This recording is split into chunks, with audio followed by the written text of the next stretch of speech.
সৌদিদের কাজ করার পর ওরা দুইটা টেকনিক ব্যবহার করে। দুইটা টেকনিক তা কী হলো জানেন? মানে কাজ যখন শেষ করে এলাম তখন সাথে সাথে কাজ করা শেষেই যখন বলবো টাকা দে, তখন বলবো যে এক এসটিসি মানে এসটিসি বাইক অ্যাকাউন্ট আছে কিনা আর আলনাজি ব্যাংকের অ্যাকাউন্ট আছে কিনা। ওরা জানে আমাদের কাছে অ্যাকাউন্ট নাই, তখন বলবো আচ্ছা অ্যাকাউন্ট যখন নাই, আমার কাছে ক্যাশ টাকা নাই, ক্যাশ টাকা রাখছি না, তুই পরে নিস, কালকা নিস বা পরশু দিন নিস, এরকম করে বাহানা করে ওন থেকে একবারে মানে খালি দৌড়ায় নেওয়ার পরে আর কোনো খবর থাকে না। টাকা দেওয়ার পরে আর ফোনও রিসিভ করবো না, কোনো কিছুই করবো না।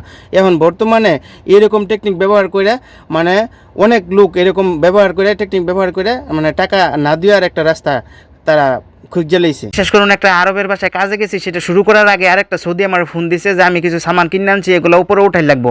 পরে দৌড়েই আমি আসছি যে সংক্ষিপ্ত সময় লাগবে এবং নগদ টাকা পাবো, যাই ওখানে কাজটা করি। পরে আসছি, এই সামানগুলো উঠাই দিছি, 3 তলা উঠানোর পরে আমার বলতেছে আমার কাছে টাকা নাই, বেতন আসলে পরে দিব। এই যে এরকম ধোঁকা মনে করলেন যে প্রত্যেকটা আরবে দিয়ে থাকে, পরে লাস্টে কোনো টাকাও পাওয়া যায় না আর কাজও হয় না।